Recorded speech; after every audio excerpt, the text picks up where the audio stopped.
Hello, brothers and sisters. Welcome back again sa ating sharing for bread of God. In the name of the Father, and to the Son, and to the Holy Spirit. Amen. Lord, maraming salamat dahil ngayong oras nakaroon ako ng oras upang magbasa ng Bible at gumawa ng mga bagay na aking nasaksihan at aking naunawaan sa Biblia at ganoon din sa aking ikinabubuhay araw-araw na pagsaksi sa iyong kabutihan sa akin at aking binabahagi sa aking mga kapatid. Maraming salamat, Lord, sa pagkakataon na ito. Lord, hinihingi ko sa iyo, bigyan mo pa ako ng lubos na pag-uunawa at pagmamahal sa aking kapwa upang aking maibahagi ang mga bagay na nangyayari sa akin, ang aking pagsaksi sa iyong kabutihan. Amen. Brothers and sisters, again, welcome back again sa ating sharing for bread of God. Today, ibabahagi ko sa inyo ang favorite na paulit-ulit kong binabasa dito sa ating Biblia. Ito siya ay Pahayag chapter 1, verse 9. Isang pangitain tungkol kay Kristo. Ako'y si Juan, ang inyong kapatid na kasama ninyo sa paghihirap, paghahari at pagtitiis dahil sa pakikipag-isa kay Jesus. Itinapon ako sa pulo ng Patmos sapagkat ipinangaral ko ang salita ng Diyos at ang katotohanang inihayag ni Jesus. Alam niyo ba, kapatid, na pag tayo'y nanampalataya sa Diyos at nagtitiwala sa Diyos at gusto nating magserbisyo sa mahal na Diyos, ang mahal na Diyos kusa ho magbibigay sa atin ng schedule sa buhay natin. Siya ho ang maggagawa ng paraan kung paano ho tayo makapagserbisyo sa Kanya at paano natin ipamahagi o i-share yung ating mga nasaksihan at ating mga naranasan na kagandahan at mga biyaya mula sa Diyos. Siya mismo ang magbigay sa iyo ng schedule sa buhay mo kung anong dapat mong gagawin. Yan ang pinakamaganda kung bakit ako, gustong-gusto ko hindi mahiwalay sa mahal na Diyos. Dahil ang lahat ng mga bagay, ginagawaan niya ng paraan. Siya mismo ang gumagawa ng schedule sa buhay natin. Ganon ang tao pag nanampalataya sa Diyos at nagtitiwala sa Diyos. Babasahin natin dito sa verse 10. Nooy araw ng Panginoon, kinasiyahan ako ng Espiritu at narinig ko mula sa aking likuran ang isang malakas na tinig na parang tunog ng trumpita. Ito siya ay vision ni Juan tungkol sa kay Jesus Christ. Ito siya ay pangitain na kumbaga itong mga pangitain ni Juan ay ating preparahan bilang tao sa mundo. Ito siya ay vision ni Juan sa mga pangitain sa ayon sa kagustuhan ni Jesus Christ sa mangyayari sa atin. So dapat natin bigyan ito ng pansin. So dito tayo sa verse 11. Ang sabi, isulat mo ang iyong nakikita at ipadala mo sa 7 iglesia, sa Efeseo, Smyrna, Pergamo, Thyatira, Sardis, Philadelphia, at Laodicea. So ito siya, guys, paulit-ulit kong binabasa dahil nagandahan talaga ako kasi lagi mong isipin na nakasaad sa Biblia ang sinasabi na kung sino man ang bumabasa ng aklat na ito at nakikinig sa mga hula at inihayag nito, dahil matutupad na ang nakasulat dito. Ito siya ay sa verse 3. Mapalad ang bumabasa ng aklat na ito, ang mga nakikinig sa hulang inihayag nito at tumutupad sa nasusulat dito sapagkat ang lahat ng ito'y malapit ng maganap. Lagi ho nating tatandaan yan, mga kapatid. Ang mga bagay dito sa mundo ay mayroon hong katapusan. Mayroon hong katapusan mga bagay dito sa mundo at lagi kong inuulit, huwag kayo mag-ipon ng kayamanan sa lupa. Mag-ipon kayo ng kayamanan sa langit dahil sa langit may buhay na walang hanggan. Dito sa lupa, ang buhay ay maiksi lamang. Ipagpatuloy natin. Sa verse 12, lumingon ako upang tingnan ang nagsasalita at nakakita ako ng 7 liwanag na ginto, 7 ilawang ginto. Nakatayo sa gitna ng mga ito ang isang animoy lalaki, nakadamit ng abot sakong at may pamigkis na ginto sa kanyang dibdib. Kasimputi ng bulak o ng niebe ang kanyang buhok at naninigas na parang apoy ang kanyang mga mata. Kumikinang ang kanyang mga paa na parang tansong dinalisay sa pugon at pinakintab animong ugong ng tubig ng isang malaking talon ang kanyang tinig. May hawak siyang 7 bituin sa kanyang kamay at lumalabas sa kanyang bibig ang isang matalas na tabak na 2 ang talim. Ang kanyang mukha ay nakasisilaw na tulad ng araw sa katanghalian. Pagkakita ko sa kanya, para akong patay na nalugmok sa paanan niya. Ngunit ipinatong niya sa akin ang kanyang kanang kamay at sinabi, huwag kang matakot, ako ang simula at ang wakas.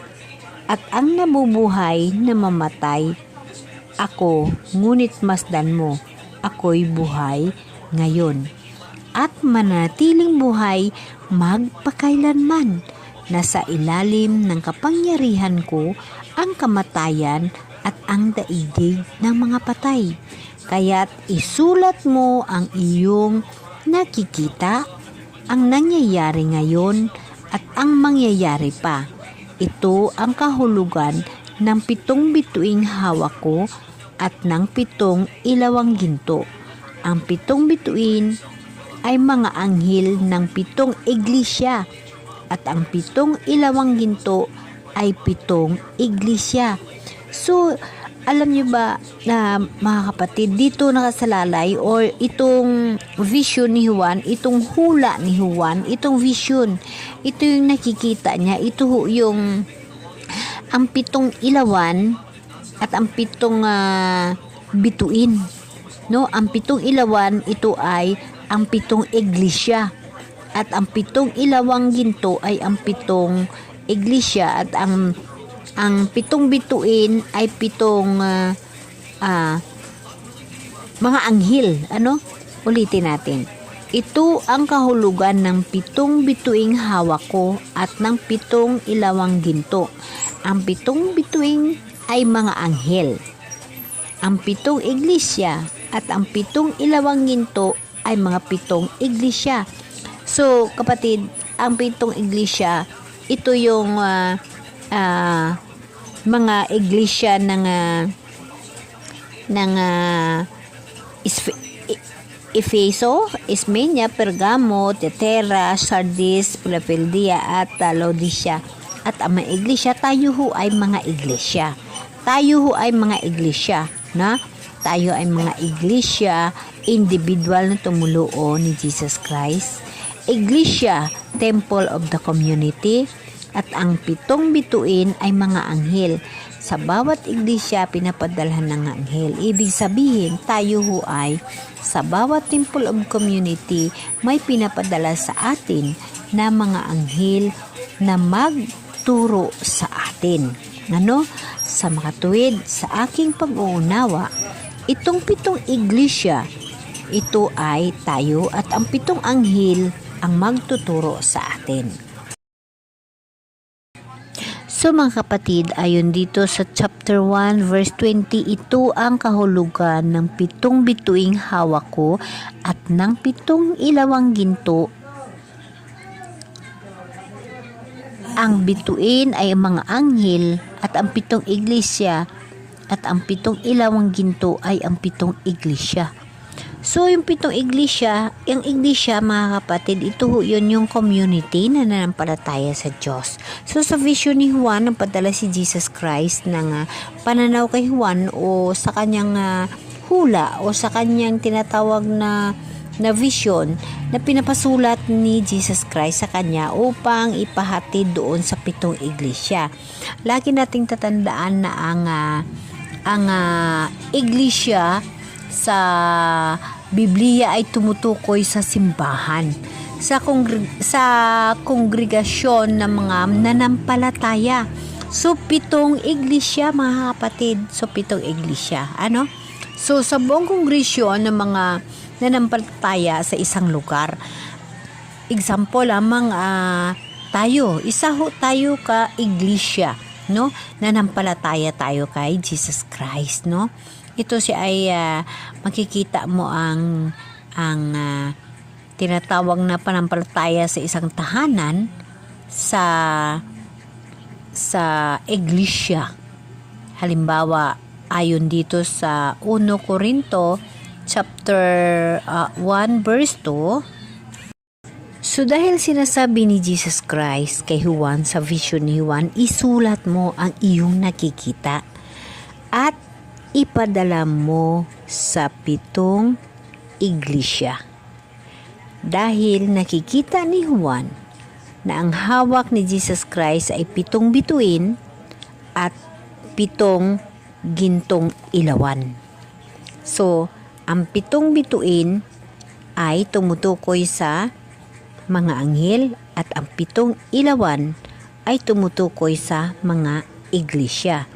So, sa mga tuwid, si Jesus nabigay ng 7 ilawan.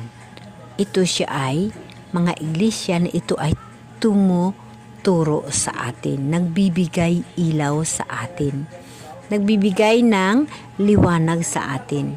Kagaya dito sa ating mga nagsasalita dito at nagbibigay ng mga pag-uunawa, nagbibigay ng paliwanag. Ito ho yung mga iglesia. Itong mga iglesia. Ayon dito sa nakasulat sa 1 Corinto chapter 1 verse 2.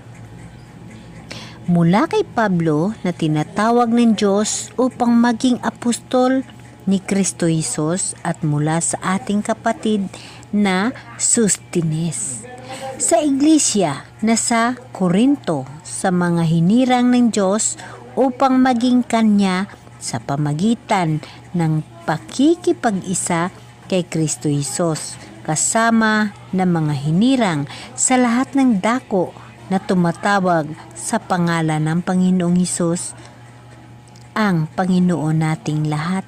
Kagaya natin, dito sa templo na ito ay binigay sa atin ang mga taong tumuturo sa atin upang tayo ay maliwanagan. Tayong mga iglesia, ngayon nandito nagtitipon-tipon upang maliwanagan tayo. Ito siya ay nasa Temple of Community. So lagi nating tatandaan kapatid na ang mahal na Diyos ay nagbigay ng vision kay Juan at ito ay isinusulat ni Juan. So ano ba ang mga pinapahayag ng vision ni Juan? Kaya dapat nating alamin kung ano ang mga bagay na iyon dahil mapalad ang bumabasa at sumusunod sa nakasulat sa Biblia dahil ito ay malapit na mangyayari. So, ito babasahin natin ang sulat sa Efeso. Kasi ito yung unang anghel na pumunta sa Efeso. Isulat mo sa anghel ng iglesia sa Efeso. Ito ang pinasasabi na may hawak ng 7 bituin sa kanyang kanang kamay, ang lumalakad sa gitna ng 7 ilawang ginto. Nalalaman ko ang mga ginagawa mo, ang iyong mga pagpapagal at pagtitiyaga Alam kong namumuhi ka sa masasama. Sinubok mo ang mga nagpanggap na apostol at napatunayan mong sila'y bulaan. Alam ko ring matyaga ka, nagtiis ng maraming hirap alang-alang sa akin at hindi nanlupaypay, ngunit ito ang ipinagraramdam ko sa iyo. Nanlalamig ka na sa akin, hindi mo na ako mahal tulad ng dati. So, brothers and sisters, yung mga nakasaad dito, ito ay ang tinatawag na naka-reflect sa sarili ko. Kasi the time na masikasig ho ako, ito ay nire-reflect ko sa sarili ko nung panahon na ako'y makakailangan sa kay Jesus, nung mga okay pa yung pangyayari sa buhay ko. Ang panalangin kay Jesus ay nabawasan. Kumbaga, noong ako'y naghihirap, pag ako'y may kailangan, umiiyak ako sa kanya, iniiyakan ko siya. Tapos lahat na lang ginagawa ko, lalo pa pang prayer sa gabi, iyak ako na iyak sa kanya. Nagtitiis lahat, ginagawa ko lahat na paghihirap, nilalabanan ko kasama si Jesus. Nang dumating ang panahon na medyo nakalampuwas ako sa tinatawag na kasakit o kahirapan, minsan pag mga muyo ko sa gabi, sasabihin ko na lang, "Good night, Lord." Yan na lang ang magagawa ko. Yung parang nabawasan. So, ito naka-reflect sa akin na ngunit ito ang ipinagraramdam ko sa iyo. Nalalamig ka na sa akin. Hindi mo na ako mahal tulad ng dati. So, heart na heart ako sa nabasa ko na ito. Kasi, nagre-reflect sa akin no? Kita mo, si Jesus Christ, nagtatampo rin sa atin pag tayo ay nalalamig sa Kanya. Dahil sa sarili ko, noon, pag ako'y may problema, pag ako'y may kailangan, nako, halos pagising mo, iyak ka na, na-pray ka na, pagtulog mo, iyak ka na, kasi may problema ka kasi may hinihingi ka Nang nagdumating na ang araw na medyo kumbaga nakahaon-haon ka na sa mga trials, sa mga problema, pag matulog ako sasabihin ko na lang, "Lord, good night." O kaya mag-pray na lang ako saglit. Parang kulang na ako sa pag-uusap. Kaya, dito ko nababasa at dito ko naramdaman na heart din ako, nasasaktan ako at humingi ako ng tawad sa Panginoon. Ito yung sinasabi niya, "Ngunit ito ang ipinagraramdam ko sa iyo, nanlalamig ka na sa akin, hindi mo na ako mahal tulad ng dati." So, di ba? Si Jesus na yan ang nagsabi, no? So, ganun ho tayo, pag mahal ho tayo ni Jesus. Pag lagi mong kausap ang mahal na Diyos, parang normal lang ho kayong nag-uusap dalawa. So, ipagpatuloy natin dito sa chapter 5. Alalahanin mo ang dati mong kalagayan, no? Pagsisihan mo at talikdan ang iyong masamang gawa at gawin mong muli ang mga ginawa mo noong una. Kapag hindi ka magsisisi, paririyan ako at alisin ko sa kinalalagyan ang iyong ilawan. Wag, di ba? Lord, wag, di ba? Something ganun, wag. Kaya kayo, wag nyong hayaang alisin kayo sa ilawan, no? Sa tinatawag na pagparangal. Itong papel ho natin, yung nagsishare sa mga bagay na ayon sa mahal na Diyos, no? Ano ba ang ibig sabihin ng ilawan? Mga kapatid, ang ilawan ay para sa akin sa Biblia. Ang ilawan ay madalas na ginagamit bilang isang simbolo ng liwanag, gabay at patnubay. Halimbawa sa nakasulat sa Salmo 119, 105, ang salita ng Diyos ay tinatawag na ilawan sa aking mga paa at liwanag sa aking landas. So, ganun mga kapatid. So, di ba, sabi ni Jesus Christ, kung mananatili ka sa iyong kasamaan sa mga ginagawa mo na mga masama, ay alisin niya ang iyong ilawan. Ang sinasabi niya, paparian ako at alisin ko sa kinalalagyan ang iyong ilawan. So mga kapatid, huwag mong antayin ho yun. Huwag mong antayin na alisin ng mahal na Diyos ang ilawan sa iyo. No? Lagi mong tatandaan na ang ilawan ay tinatawag na salita ng Diyos, ang aking paa at liwanag sa aking landas. Ilawan sa aking paa at liwanag sa aking landas. Lagi natin tatandaan yan na nakalagay sa Biblia, nakasaad sa tinatawag sa ating Bible. Paparian ako at alisin ko sa kinalalagyan ang iyong ilawan. So, wag nating antayin na alisan tayo ng liwanag ng mahal na Diyos. Ngunit, sa verse 6, ito naman ang napupuri ko sa iyo. Kinapupuutan mo ring tulad ko ang ginagawa ng mga Nikolaita. Ano ba mga Nikolaita? Ang mga Nikolaita ay So, yun lang mga kapatid, no? Ang mga Nikolaita kasi sila yung mga tao na madalas nakikita sa halimbawa, nagpatuloy sa mga maling pag-aaral o yung maling tinuturo, kagaya sa mga ibang wag na nating sasabihin, kundi yung parang something may mali. Kung hindi man tayo naging satisfied sa mga turo sa atin, minsan sasabihin natin na mali sila, pero never tayo magsasabi na mali sila. Kasi may sarili rin silang mga panampalataya, pero siyempre hindi natin nagugustuhan yung mga bagay na iyon, di ba? So lagi natin tatandaan na nakasaad dito sa ating Biblia, na sinabi talaga na ngunit ito naman ang napupuri ko sa iyo, kinapuutan mo ring tulad ko ang ginagawa ng mga Nikolaita. Yung mga maling pag-aaral o maling pagtuturo. So kagaya sa akin, marami akong sinubok, marami akong pinuntahan. Ngunit ngayon nakaramdam ako ng kaligayahan sa Temple of Community na aking pinasukan, na feeling ko punong-puno ako, marami na akong pinuntahan ng mga Temple of Community, kapatid. Ngunit sa ngayon, sa huling Temple of Community na aking napuntahan, ako ay maligaya, ako ay masaya.